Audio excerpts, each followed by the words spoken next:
Tem um outro ponto, eu deixei um outro enfoque aqui, para ser tratado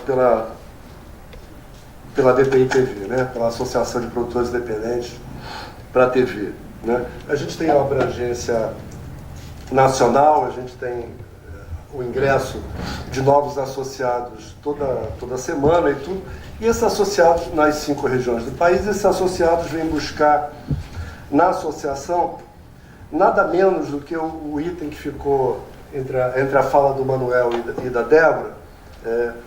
Ficou faltando o item, é esse item que esses associados vêm buscar, que é informação e capacitação, para permitir que essa indústria que a gente vem perseguindo, essa indústria do audiovisual, né, tanto cinema como televisão, que a gente vem buscando a construção dela durante anos, de que ela, de fato, se consolide, né, já que a gente tem a cadeia produtiva do audiovisual, tanto produtor, exibidor, distribuidor, e tudo se movimentando, com a ação forte da agência da Ancine, que é de regulação e de fomento, mas é a informação e a capacitação dessa cadeia, né, é que vai permitir que essa indústria se consolide. A gente tem resultados importantes que foram levantados aqui tanto pelo cinema brasileiro e na televisão. Ao final da apresentação, é mais do que números, eu vou mostrar exemplos da presença da produção brasileira nos canais todos que a gente está acostumado a ver. Então a gente vai ver, são alguns exemplos só.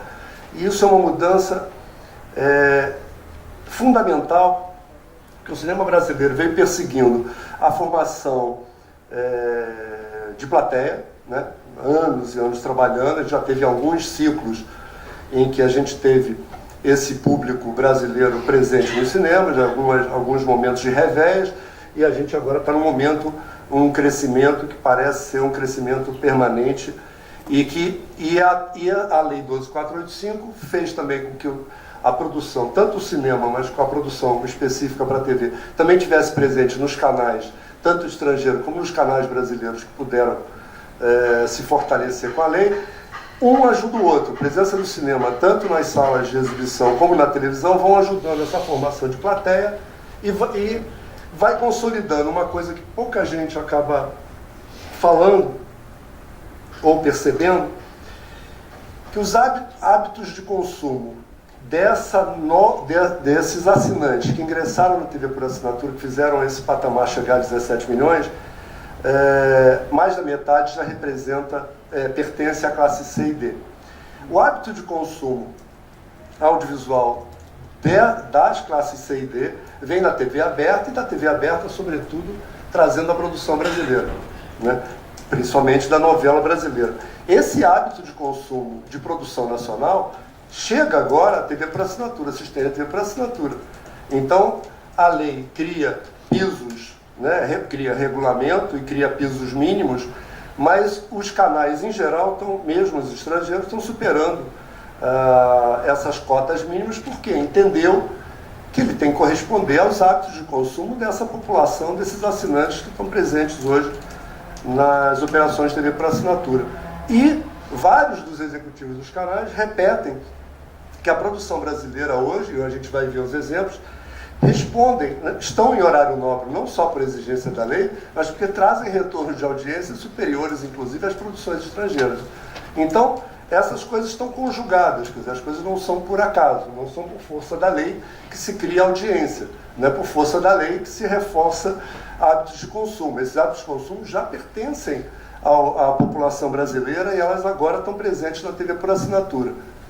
E resultado disso é que os canais vêm em busca não só de produções para cumprir as cotas, mas produções que tenham qualidade equivalente às produções que eles trazem do exterior, e a gente tem visto não só a presença da produção brasileira, mas produções de maior qualidade, que competem em igual e trazem os retornos de audiência. Então, essas coisas todas vão se somando, né, e vão se enraizando nos hábitos de consumo, e vão fortalecendo tudo aquilo que se trabalhou durante anos, né, e com o papel do Estado, através da agência de cinema, para consolidar essa indústria audiovisual que a gente tanto trabalhou, né. que a gente tem feito? O que a associação... Para lá?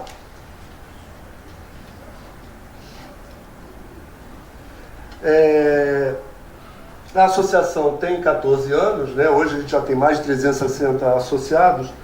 E o que a gente tem feito?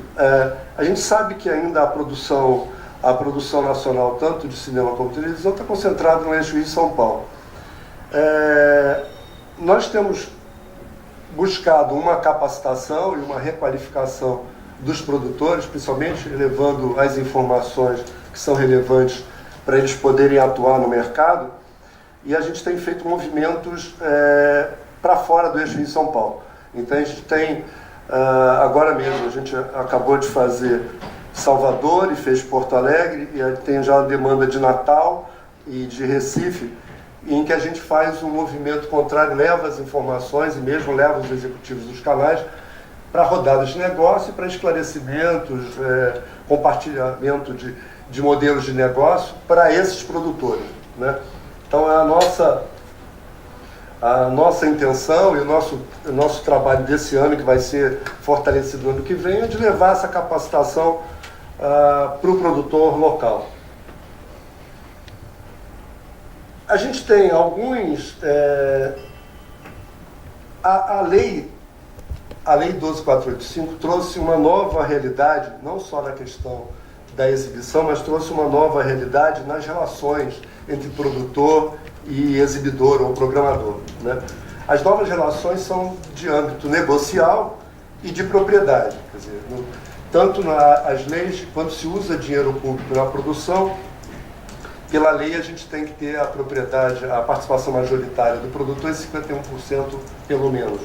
Isso traz para o produtor uma necessidade de capacitação negocial, né? Entender a responsabilidade que o produtor passa a ter quando ele detém a participação majoritária, né? Antes da participação, o produtor produzia como prestação de serviço, produzia uma série como prestação de serviço, e o direito patrimonial era todo do canal. Agora, quando ele tem participação majoritária, ele tem que estar pronto, dividir as responsabilidades para a carreira desse produto. E isso traz a necessidade de uma capacitação para ele, inclusive do ponto de vista jurídico e tudo. Outra que impôs, quer dizer, a nova realidade, não só da TV por assinatura, mas as novas plataformas, trouxe também, tanto para os produtores como para os programadores, a discussão de novos modelos de negócio. Os modelos de negócio tradicionais já não são suficientes para darem conta dessa nova realidade. Então o produtor também tem que sair em busca dessa capacitação, né? E essas questões a gente tem visto durante os encontros que a gente tem promovido com as programadoras, que são questões comuns, quer dizer, está um novo aprendizado a partir, como decorrência da lei, os produtores e programadores estão buscando soluções comuns. Para isso a gente tem um programa, além dos encontros, eu passei, né? Os encontros com os programadores, mas também o nosso projeto internacional junto com a Apex, que exige uma capacitação também para o produtor nacional competir no exterior. A participação nas feiras tradicionais estrangeiras e também o nosso evento, o evento da associação, que é o Rio Content Market, que esse ano fez a 3ª edição, em que a gente traz no movimento contrário, ao invés de levar os produtores às feiras internacionais, a gente traz os programadores estrangeiros e produtores estrangeiros, aqueles com potencial de coprodução, traz para o Brasil para rodadas de negócios com os produtores. Todos esses encontros são, na verdade, programas de capacitação, onde a gente aproxima os produtores locais desses players do mercado, né? Eu dei 2 exemplos aqui de que a gente está em curso agora um workshop aqui para os produtores cariocas junto com a Rio Filme, na busca de capacitação, como eu falei, de dar essas informações necessárias para competir no mercado nacional. Mas a gente está praticamente fechando com o SICAV, o Sindicato de Cinema e Audiovisual do Rio de Janeiro, um curso aí para os dirigentes das produtoras cariocas, né, sócios e diretores, aí um curso de capacitação avançada para entender a necessidade de estruturação de suas empresas também para competir no mercado, tanto nacional como internacional. Então a gente está buscando qualificar todos os agentes. A área técnica, em geral, já tá sendo contemplada pelo Sistema S, a gente está deixando ela de lado, a mão de obra técnica, e se concentrando no fortalecimento das empresas e das informações. Ações que a gente faz, trazendo consultores internacionais para ajudar a qualificar os projetos brasileiros, né? A participação nos mercados internacionais, alguns que a gente considera os mais relevantes, através do programa nosso internacional.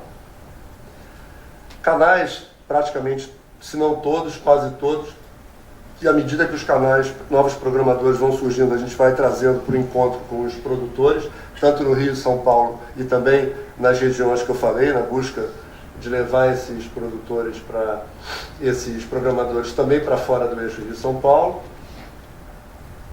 O Rio Content Market, a gente teve na edição de 2013 mais de 3 mil participantes, ali os números estão lá no próprio site do Rio Content, a gente tem essas informações. Já conseguimos trazer 29 países e delegações de produtores internacionais com fechamentos de coproduções aqui durante o mercado e em agendas que a gente tem construído com esses produtores estrangeiros para celebrar negócios de coprodução, né, tanto para TV como para cinema. E aqui eu considero o ponto mais importante, o seguinte: a produção brasileira hoje está em horário nobre em qualquer canal. Né? TV a cabo também. Sim, no território nacional. Sim, no TV para assinatura, no mercado de canais internacionais do Brasil, né? Aqueles que estão presentes no Brasil. E você vê o seguinte: são todos em horário nobre, séries que trazem, esses aqui são alguns exemplos, séries que estão produzidas com grande qualidade e que a gente consegue reconhecer claramente, porque nós somos telespectadores, provavelmente, de boa parte dessas séries, né? Então é um número expressivo, né? Tem séries aqui que a gente já atualizou. Eu não consigo voltar, né? Consigo?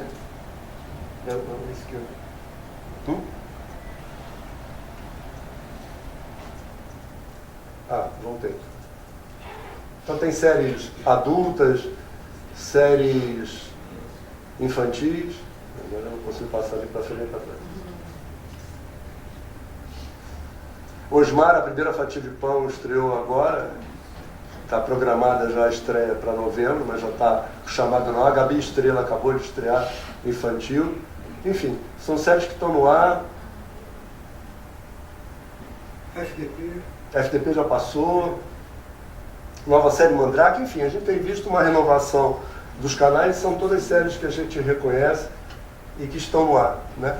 Então isso comprova a eficácia da lei e do movimento que a lei trouxe de aproximação, de estreitamento entre programadores e produtores na busca de dar resultados a essa nova base de assinantes que traz esses hábitos de consumo que eu falei, né? Isso aqui ainda desse ano, tem séries já programadas, provavelmente a Bulani já tem suas séries para 2014, encomendadas para 2015, então a gente acredita, a associação acredita que esse é um movimento que não tem retorno, né? Na medida em que dá retorno, tem dado retorno comercial e retorno de audiência para as programadoras.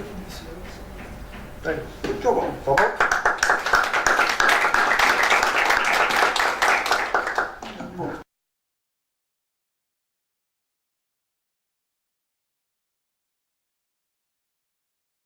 Nos anos 70, aí, o Geraldo Marinho, que era um editor de cinema lá, pediu para fazer uma reportagem sobre o cinema. E eu fui naquele cartel de distribuição de filmes americanos. Tinha uma senha agora que eu não lembro o nome. E lá um diretor que não estava acostumado com matérias econômicas lá abriu um jogo sobre aquele processo de vender pacote, né? Põe um blockbuster lá e é obrigado a comprar o restante. E quando a gente vê a própria história de Hollywood, aí você tem, quer dizer, a catalisação da distribuição teve um papel muito relevante, né? Eu perguntaria, hoje, em que pé que está essa questão da distribuição dos pacotes de filmes americanos? E um outro ponto, essa questão de salas, redes de exibição, tipo Cinemark e outros, até que ponto que eles amarram, digamos, a exibição algum movimento de cartel ou não? Se esse mercado hoje ele está competitivo ou não? Pergunta para cima.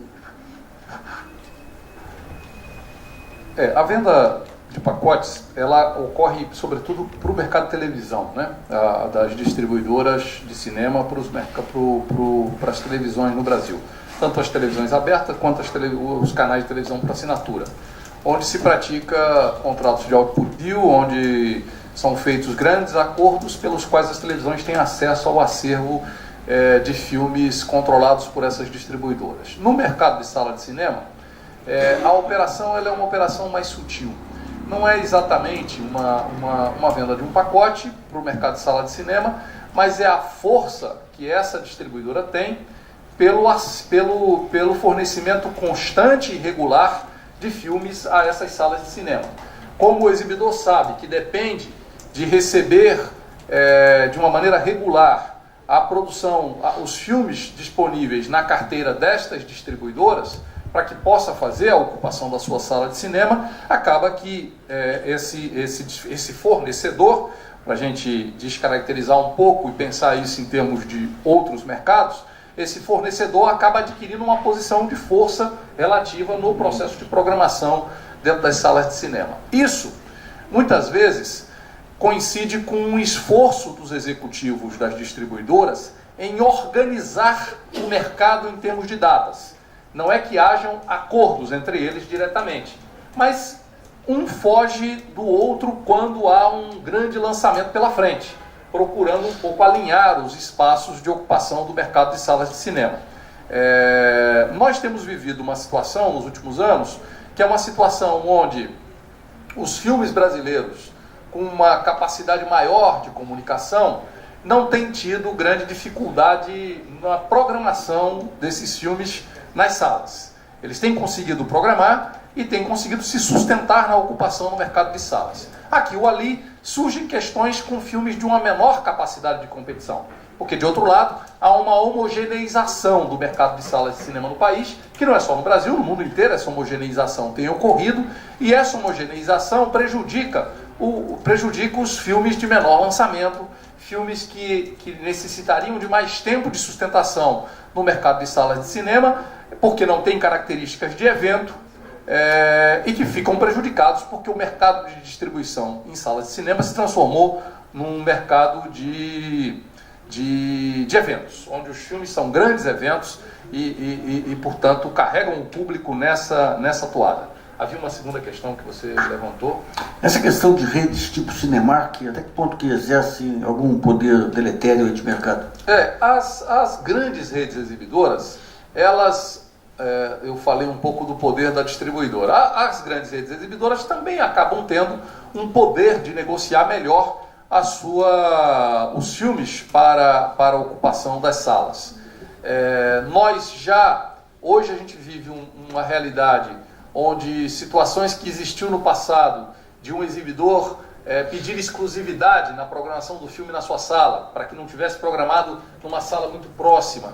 Essa situação hoje é uma situação que já não ocorre com a frequência que ocorreu no passado.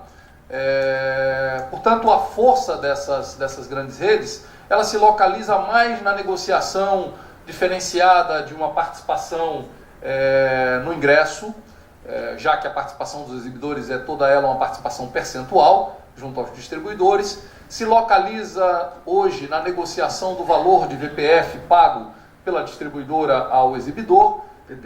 VPF é o Virtual Print Fee, é um mecanismo que se identificou de cofinanciamento da digitalização das salas de cinema pelas distribuidoras de cinema. Uma vez que essa transição tecnológica que está em curso, do analógico para o digital, ela é uma transição que interessa mais ao distribuidor e ao produtor do que propriamente ao exibidor, uma vez que reduz os custos do distribuidor no lançamento do filme.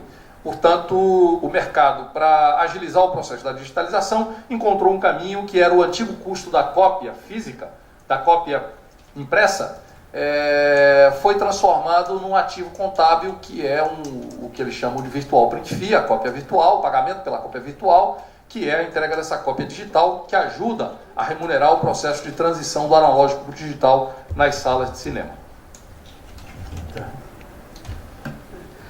Um outro ponto aí, só para entender um pouquinho a lógica do negócio. Quer dizer, você teve um tempo em que o poder estava com os grandes estúdios, depois com as grandes distribuidoras. Agora nós temos também as grandes redes exibidoras. E no caso do Brasil, nós temos o extraordinário poder de divulgação do Sistema Globo também, que monta suas coproduções. De alguma maneira, tem nessa cadeia produtiva aí tem alguns elos que possam caracterizar catalisação e abuso de poder, ou há um relativo equilíbrio aí? A situação anterior do poder dos estúdios, na verdade, se prolonga até hoje. As distribuidoras são os estúdios. A sua forma, a forma atual, né? A forma como os conhecemos atualmente. Produz e distribui. Produz e distribui. Produz e distribui. Estamos falando das distribuidoras americanas, né? Individualmente ou em forma de cartel? Individualmente, cada uma delas. Tá. Elas competem entre si, elas têm estratégias de colocação diferenciadas. Evidentemente, por conviverem no mercado, no mundo inteiro, todas as grandes empresas que convivem de maneira sistemática tendem a encontrar termos de convivência, equilíbrios que são rompidos de tempos em tempos. Deve ser uma briga de força. E não, ao mesmo tempo. Mais ou menos. Tende a encontrar um certo equilíbrio e tem os seus momentos de desequilíbrio nessa operação.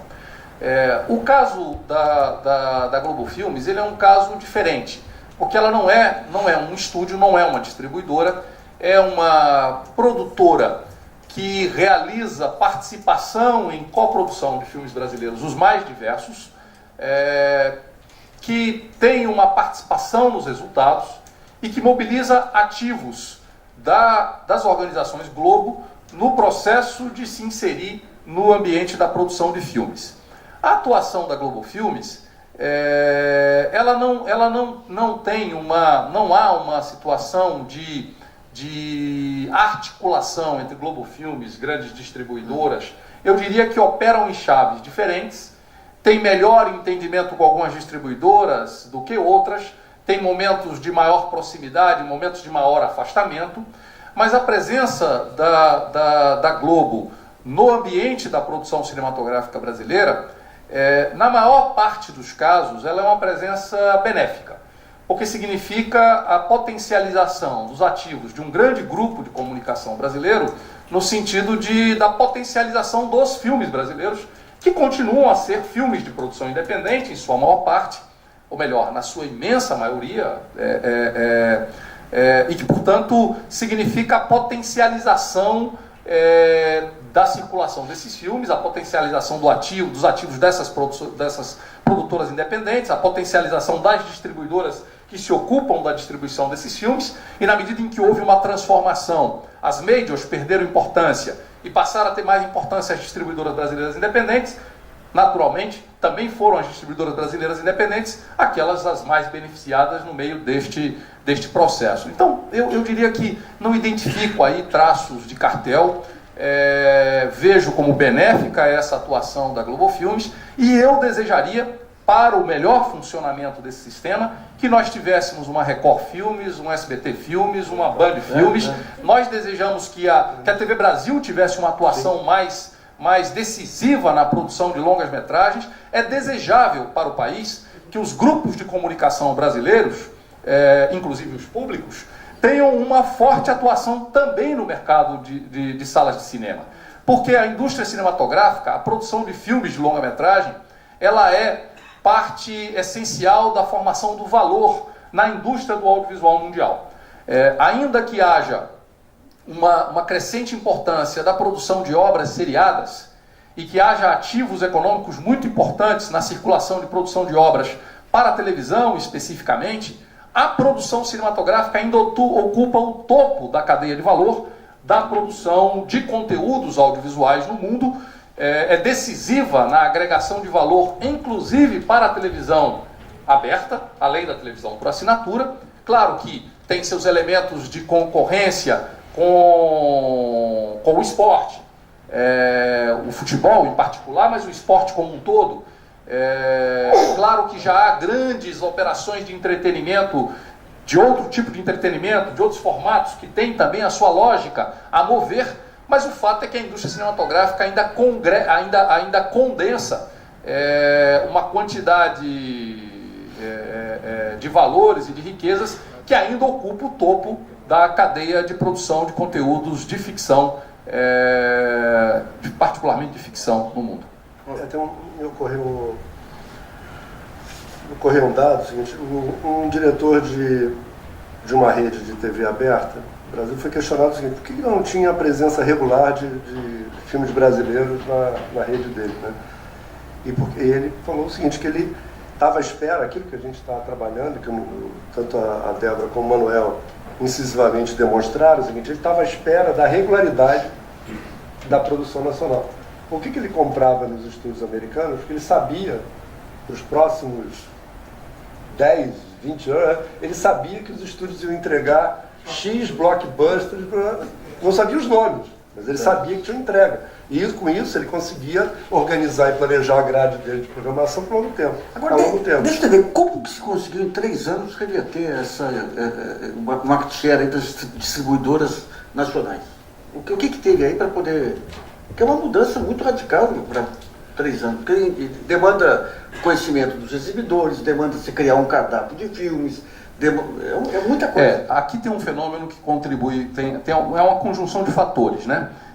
A primeira, e eu diria que foi a mais determinante, foi encontrar um caminho de financiamento às distribuidoras brasileiras independentes. Nós começamos a fazê-lo em 2004, 2005, tateando, mobilizando recursos que eram escassos, e conseguimos ganhar velocidade a partir do final de 2008, 2009, com o Fundo Setorial do Audiovisual, aí fazendo aportes decisivos nas distribuidoras brasileiras independentes. Ou melhor dizendo, na produção de filmes brasileiros por meio de distribuidoras brasileiras independentes.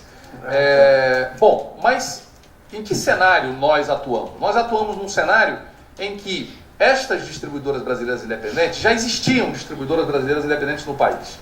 Elas tinham muita força no mercado de DVD, muita força, inclusive algumas delas sendo prestadoras de serviço em logística para as majors na distribuição de DVDs.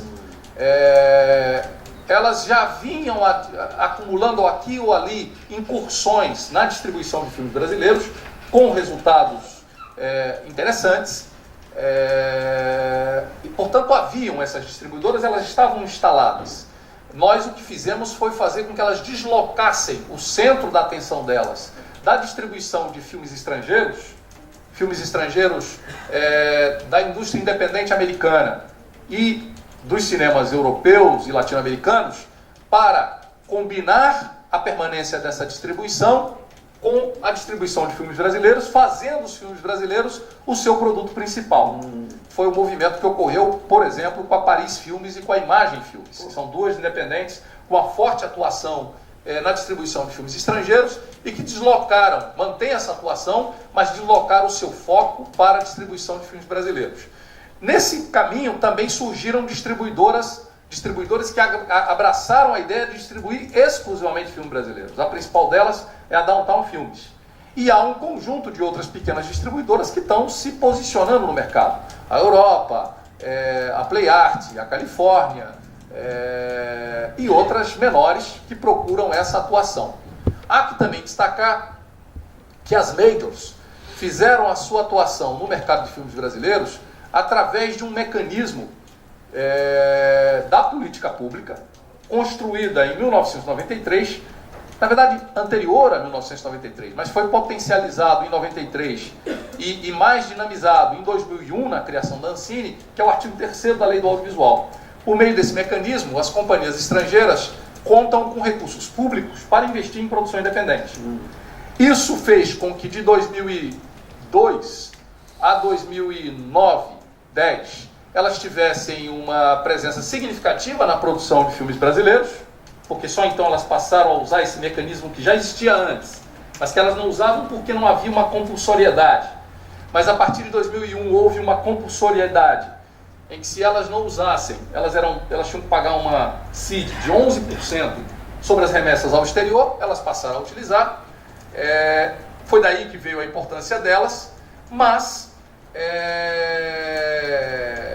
no momento em que o fundo setorial ganha força, foi também o início de um momento de menor força do artigo 3º da lei do audiovisual, esse mecanismo que deu forças às mídias. Então, é um conjunto de fatores, e o que a política pública fez foi caminhar sobre um cenário, sobre a realidade tal qual estava construída, atuando sobre ela e encontrando aí os elementos que ela podia dinamizar, potencializar, para que pudesse, portanto, evoluir o processo. Eu queria ver com a Débora essa questão do mercado internacional.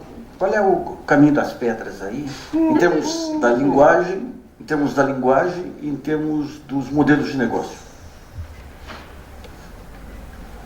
Queria só também acrescentar uma informação aqui à fala do Manuel, de que muito interessante que no ano passado uma distribuidora nacional, que é a Paris, fez a maior performance de distribuição do mercado nacional. E a gente tem ainda a chance desse ano ela repetir essa... Maior isolada. É? Maior isolada. Não, mas de público ou de filmes? De público. De público? De público. Acho que inclusive superando as majors, etc. Muito bacana, né? Já que mostra o vigor dessa política. Antes de você entrar no mercado internacional, eu só queria chamar a atenção também. Nesse período, a gente também teve a aproximação, por exemplo, filmes que foram derivados de séries de TV bem-sucedidas. Então, vamos assim, isso não é esse o fator, mas tudo isso junto, a gente teve filmes derivados, e ao contrário também, a gente tem também séries de TV que estão derivadas de filmes. Mas a gente teve uma maior presença de elenco das TVs abertas também, né, de sucesso, também nos filmes, quer dizer, sempre houve, mas agora teve durante alguns anos a gente vê isso crescendo. Então assim, eu chamei a atenção lá dos hábitos de consumo, essas coisas todas vão se juntando, né, com mais recursos, com fontes de financiamento adequadas, com fortalecimento do distribuidor. Isso tudo somado gera esse êxito que o cinema nacional está vivendo. Desculpa, Débora. Imagina. Bom, sobre a coprodução internacional, eu acho que é uma longa estrada que os produtores brasileiros, né, tanto de cinema quanto de televisão, têm percorrido. Primeiramente, se tornando uma atitude de constância no mercado, frequentando o mercado com constância há 10 anos, não sendo ações como flashes, né, vai uma vez e depois não vai, quer dizer, de ele ir com filme ou sem filme, né, para poder estar mapeando e se fazendo conhecer esses mercados. Nesse sentido, programas que foram desenvolvidos com a Apex foram fundamentais para essa constância. Então, na área de cinema a gente tem o Cinema do Brasil, na área de televisão a gente tem a Brazilian TV Producers, né, que são programas que levam anualmente grupos de produtores e ações, fazem uma série de ações nesses festivais e nesses mercados para aproximar produtores estrangeiros, produtores distribuidores dos produtores nacionais. Sem dúvida nenhuma que as políticas públicas no Brasil também atraíram as políticas públicas de financiamento à produção nacional atraíram também as produções estrangeiras. Eu não sei aqui os dados da Ancine, mas na nossa produtora, por exemplo, né, e vários produtores paulistas, muitas produções foram ofertadas para o Brasil para que se pudesse também se casar investimentos e modos de produção, quer dizer, se casar forças na produção. Então, a gente já teve experiências, por exemplo, desde grandes investimentos estrangeiros, como, por exemplo, 90% de recursos da Itália, e 10% no Brasil, 20% no Brasil, desculpa, porque eram produções que elas queriam, como tema, filmar 100% no Brasil, até produções de 50%, meio a meio de investimentos. Estamos com uma produção agora com Portugal, que é meio a meio. Acabamos de fazer uma produção com a França agora. Não sei se vocês viram no Fantástico, aliás, está tendo uma série de chamadas sobre uma história de um macaquinho na floresta amazônica. Alguém viu? Vi. Viu? Então, essa é uma produção... Mas já tem inserção já. Sim, já. Esse é um filme feito com a França, onde 60% dos recursos vem da França, Alemanha, Suíça e de várias pré-vendas no mercado internacional e 40% vem de recursos no Brasil. Não só de financiamentos públicos, como também aquele que eu ressaltei, que os financiamentos públicos alavancando recursos diretos de marketing das empresas. Nesse caso, por exemplo, a Natura entrou com um volume bem expressivo sem nenhum incentivo fiscal. Então, acho que é constância no mercado, a qualidade dos filmes brasileiros sendo divulgados no exterior, a confiança que os produtores internacionais adquiriram ao ver a nossa constância e a nossa qualidade, e, sem dúvida, as políticas públicas aqui, esses acordos de coprodução, onde o filme ele é considerado nacional aqui, ele é considerado nacional também no outro país, te amplia a possibilidade de exploração de mercado, e essa atração de casar investimentos e esforços para a realização de uma obra. Nós todos somos instados, todos. É. Quer dizer, a Ancine, Apex, os programas de exportação, em todos esses painéis, nós somos instados regularmente a explicar as políticas públicas, Exatamente. os mecanismos de financiamento. Então, permanentemente, porque há sempre uma curiosidade, não é isso? Enorme. De saber como que funciona aqui. E é muito interessante porque essa experiência também leva a gente a entender a política pública dos outros países, Isso, né? Por exemplo, essa coprodução com a França que nós fizemos agora, aqui a gente estava falando da complexidade dos nossos mecanismos de incentivo, das políticas públicas e tudo mais. Na França não é diferente, gente. É complicado, são várias fontes de recursos, são vários mecanismos, né? Se você... E a Argentina? Qual é o segredo da Argentina, além dos argentinos? A Argentina tem uma política constante e de longa data, porém ela não é de um volume de investimento, o Manuel que me corrija, porque eu não conheço tanto, mas não é tão expressivo, são aportes bem menores, né? Não, não? Para cada filme, não? Ah, não, para cada filme sim, são menores, mas assim, em volume, eram maiores do que os nossos até agora. Tá. Mas como resultados de participação de mercado, Muito expressivo. menores do que o nosso. Não? Menores? Bem menores do que o nosso. Ok. Bom, cadê o microfone aí? Só queria saber se aquela grande corporação de televisão mexicana, que está me faltando agora o nome, o dono dele, o homem riquíssimo. Penex, né? Não. Globovisa, eu acho. Televisa. Se ela tem uma participação também nessa área de cinema, se eles têm sessões na área de cinema, você não sabe disso, não, né? Isso, ela procurou diversas produtoras no Brasil para realizar produções. É estranho, eu não entendi ainda direito o mecanismo que eles estão oferecendo. Eles oferecem, pelo menos no caso nosso, eles ofereceram, quase como que um crédito, né? Eles tornam coprodutores com um crédito, eles adiantam os recursos de produção. Eles são gigantes, eles têm escritórios no mundo que colaboram também no desenvolvimento do conteúdo. E eles estão agora, eles constituíram no Brasil um escritório que antes eles não tinham. Contrataram inclusive um CEO aqui no Brasil, né, que é o Fittipaldi, para começar a fazer mais, para aquecer essa relação e buscar produtoras independentes que possam fazer projetos em conjunto. Quer dizer, não tem uma Televisa Filme, não? Não tem. Para falar em México, e eu tenho uma pergunta lá atrás, deixa eu só contar uma historinha bem rapidinho, um causinho bem rapidinho aqui. Aqui perto, aqui em Copacabana, existe uma senhora que desde os anos 70 se esconde aqui, chamada Leonor Amar. Ela foi nos anos 40 para Hollywood, fez um pouco de campanha em cima, foi cantora lá em cima da imagem da Carmen Miranda, depois foi para o México. Acapulco é considerada, digamos, o reino da Maria Félix, que era considerada a mulher mais bonita do mundo, mas os jornais da época diziam que a mais bonita de Acapulco era Leonor Amar. Ela acabou tendo 2 filhos com o Juscelino Kubitschek, lá do México, que era Miguel Alemã, e tornou-se uma produtora de cinema, fez vários filmes do México. Aqui no Brasil ela veio nos anos 70, virou incorporadora imobiliária. Então, na qualidade de quem gosta de causos antigos, eu acho que tem que ter uma história do cinema brasileiro para descobrir se a Leonor Amar ainda está viva. Qual a porcentagem hoje do lucro no DVD, na televisão aberta e na televisão a cabo desse filme que você acabou de produzir? Foi esse sucesso? Bom, da receita, depois da retirada do exibidor, os distribuidores ficam em média de 25% a 35% de comissão. Isso antes, eles tiram essa comissão, depois eles retêm o P&A e a partir dali se forma uma receita que vai ser distribuída entre as partes, os que detêm propriedade patrimonial.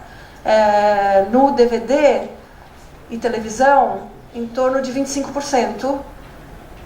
O DVD é retido 25% Desculpa. 25% vai para os proprietários e 75% ficam para os distribuidores, porque inclui o custo de fabricação dos DVDs.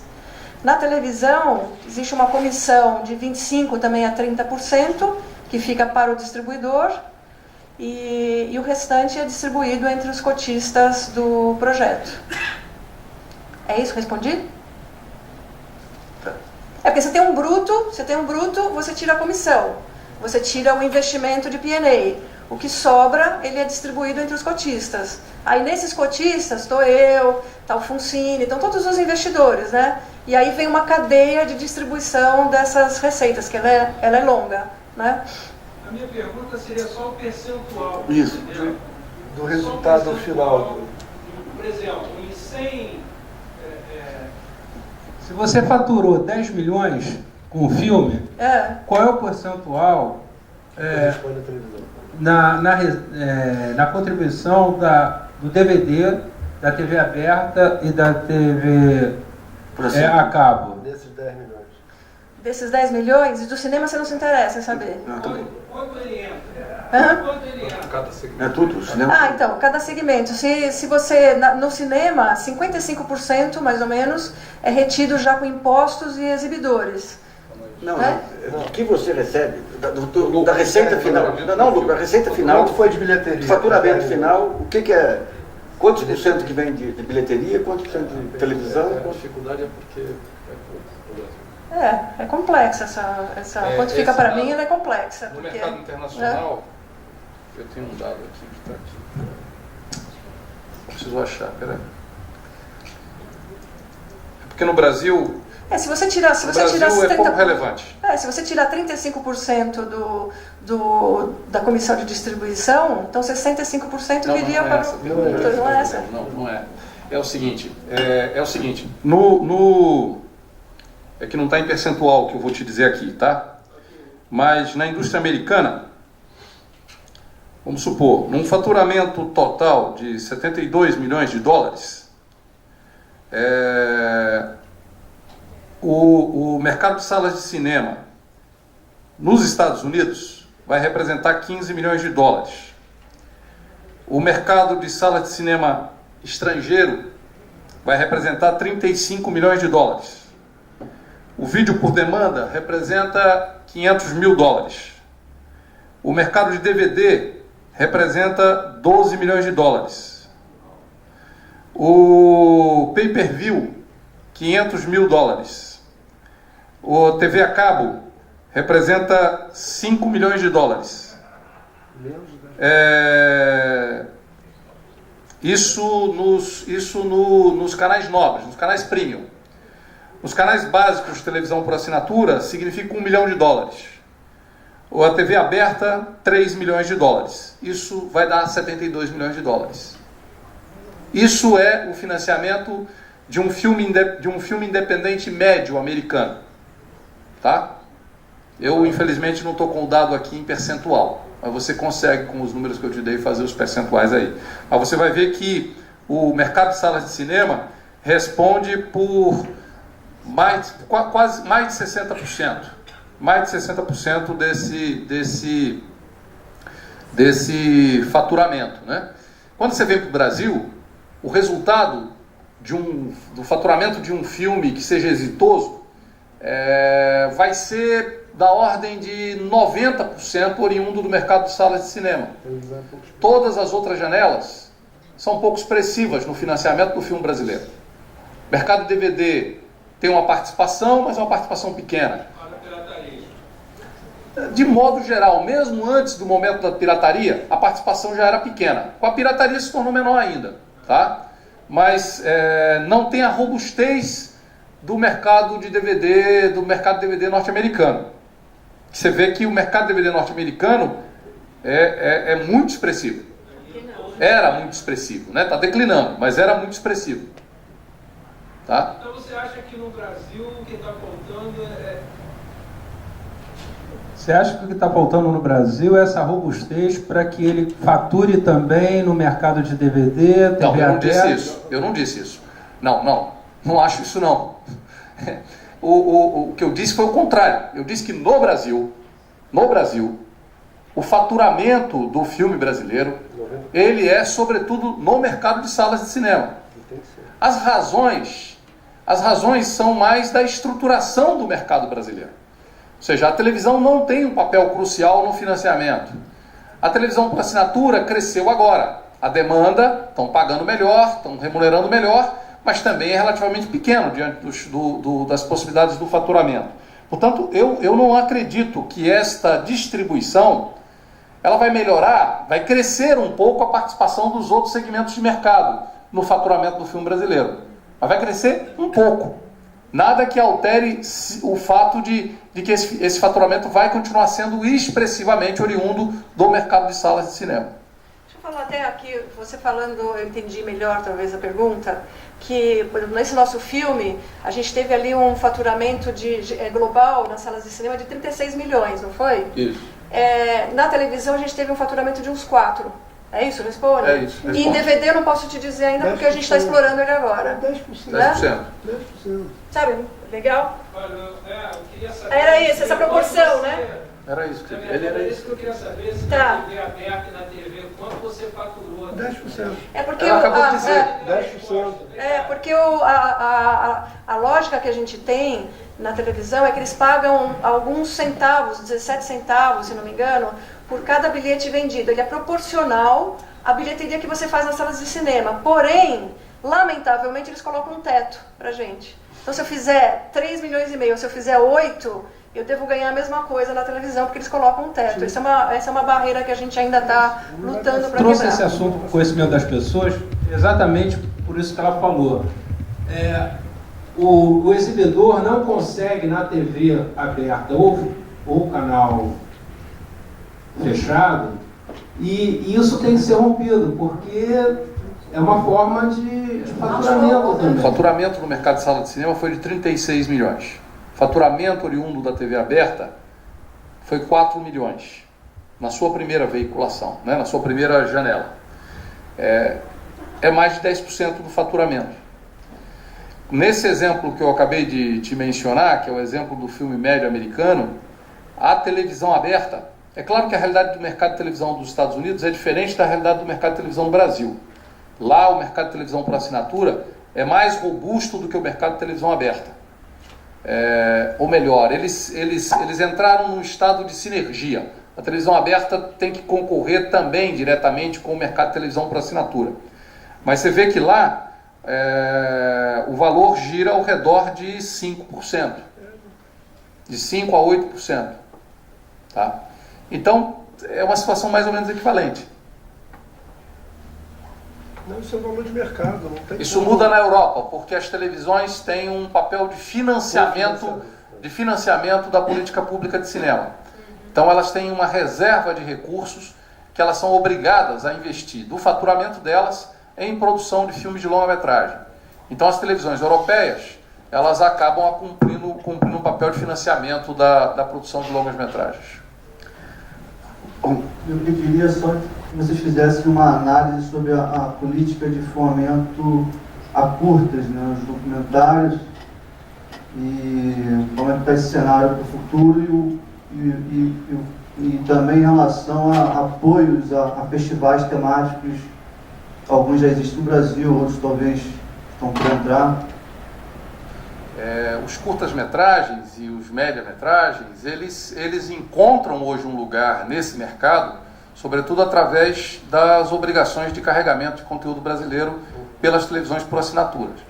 Então, a realidade da produção de curtas-metragens e médias-metragens se transformou a partir das obrigações de carregamento de conteúdo brasileiro, porque eles passaram a encontrar um lugar para sua circulação.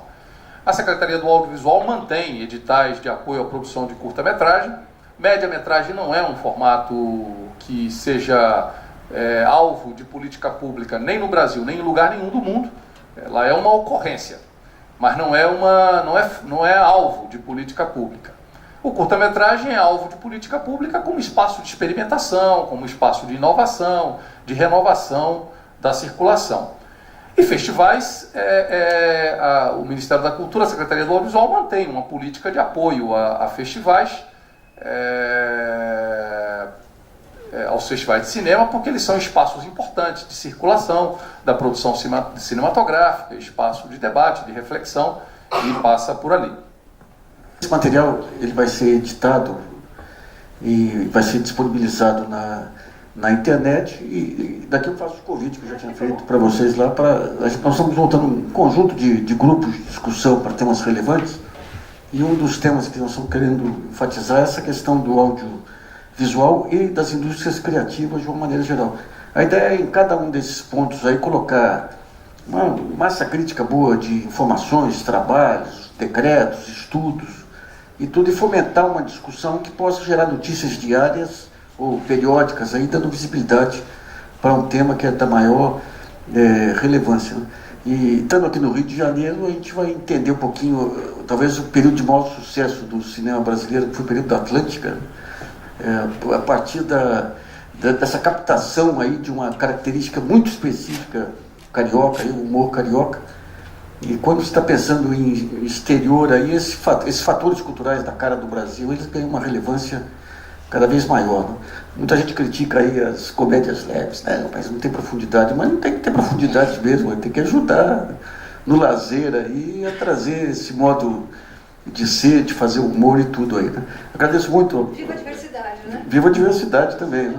Aliás, logo que eu mudei para São Paulo, eu pegava um amigo lá, a gente pegava um ônibus e assistia aqueles filmes da novela Wagner, a gente voltava, um olhava para o outro assim, você não podia dizer que estava ruim, porque seria jogar fora o nosso esforço e a nossa sofisticação, né? Mas eu preferia mais a Atlântida na época. Né? Agradeço muito aos expositores, aos senhores aí, damos por encerrado aí o evento. Obrigado. Vai estar no Brasileiro, vai estar no GG, Jornal GG. Tá. Muito obrigado pelo caso, viu? Obrigado.